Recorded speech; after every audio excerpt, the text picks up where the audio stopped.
बहुत सारी स्टडीज़ हैं, गवर्नमेंट ने कराए हैं, कुछ लोगों ने किए हैं, तो a lot of biomass is available.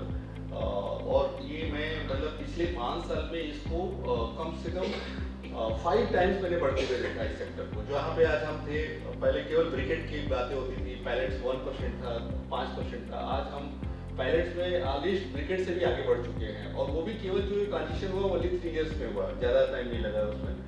बहुत सारे देखिए अभी जैसे मिडिल ईस्ट का वार चल रहा है, जो भी क्राइसिस है, हम एनर्जी हमारे पास है, हम उसको यूज करने के लिए केवल एक मोटिवेशन, एक सपोर्ट, एक गाइडेंस, एक अच्छी पॉलिसी की जरूरत है। हमारे पास बहुत ज़्यादा जो बायोमास है वो हम इंडिया के ऑलमोस्ट हम सारे प्रोसेस बॉयलर पे चला सकते हैं। हम कोल बेस को नहीं चला सकते, इंडिया के सारे प्रोसेस बॉयलर पे चला सकते हैं, इतनी हमारे पास एग्रो रेसिड्यू अवेलेबल है।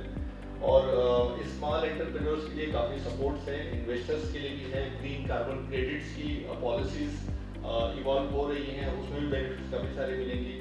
और एक छोटा सा एग्जांपल मैं बताऊंगा कि अगर जो आप 1 केजी कोल बर्न करते हैं बॉयलर में, तो 2.4 केजी CO2 एमिट करता है वो, और 1 केजी आप बायोमास बर्न करते हैं तो 700 ग्राम ओनली CO2 एमिशन होता है। ये नंबर्स प्रिसाइज नहीं है, आगे पीछे हो सकते हैं, ये मेरे नंबर्स हैं।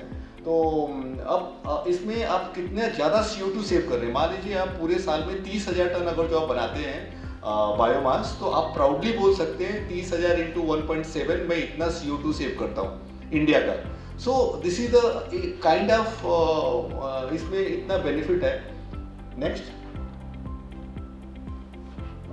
मैंने इसको सेगमेंटेशन किया कि बायोमास एग्रीकल्चर रेसिड्यू क्या क्या हो सकता है। पैडी स्ट्रॉ, कैंट्रेस, soya, mustard, cumin husk, coriander husk, cotton stuffs, और भी बायोमास हैं जो मुझे पता है, मैंने ब्रॉडली जो है वो डाले।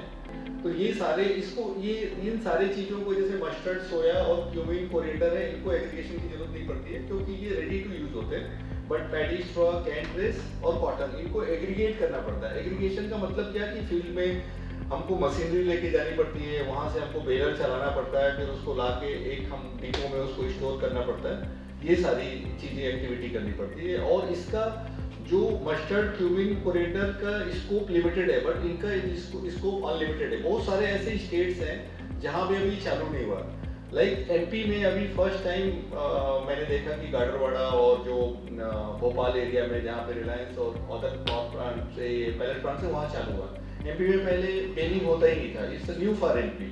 ऐसे बहुत सारे स्टेट है, Chhattisgarh is new for baling, Karnataka is new for baling, Maharashtra में होता है बट कुछ पॉकेट्स में होता है। बहुत सारे पॉकेट्स हैं जहाँ बहुत सारा बायोमास अवेलेबल है। नेक्स्ट, एक फॉरेस्ट्री बायोमास भी होते हैं, जैसे जूलीफ्लोरा चिप्स हो गया। जूलीफ्लोरा आप लोग बहुत सारे लोग जानते होंगे, ये एक रोड साइड में आपने देखा होगा कि इंग्लिश बबूल बोलते हैं उसको हिंदी में। उसको डिफॉरेस्टेशन करने के लिए गवर्नमेंट पैसे पे करती है, उसमें बहुत ज़्यादा हाई कैलोरी फुल होता है। लेंटाना एक होता है जो फॉरेस्ट में अपने आप उग जाता है। बम्बू है जिसका प्लांटेशन के लिए गवर्नमेंट काफ़ी सपोर्ट करती है बम्बू मिशन के थ्रू। वुड चिप्स हैं, जो वेस्ट वुड्स होते हैं उसका बना सकते हैं। सॉमिल का डस्ट होता है, फॉरेस्ट्री रेसिड्यू होता है।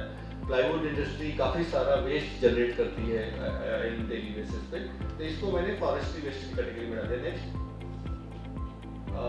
कुछ एग्रो इंडस्ट्रियल वेस्ट हैं जो जहाँ से हमको इजीली मिल जाता है, मतलब उनसे लॉन्ग टर्म हम टाइप कर सकते हैं, कांटेक्ट कर सकते हैं। आपका प्लांट नियर बाई एरिया में है, आप चाहते हैं कि मैं 50% अपना एग्रीगेशन सिक्योर कर दूँ, तो आप बगास के लिए टाइप कर सकते हैं, राइसस के लिए टाइप कर सकते हैं, ग्राउंडनट सेल के लिए कर सकते हैं, कैशूनट है, प्रेसमट है, कॉफी हस्क है, और भी बहुत सारे एग्रीकल्चर प्रोड्यूस जैसे आरी का हस्क है, कर्नाटका में काफ़ी होता है।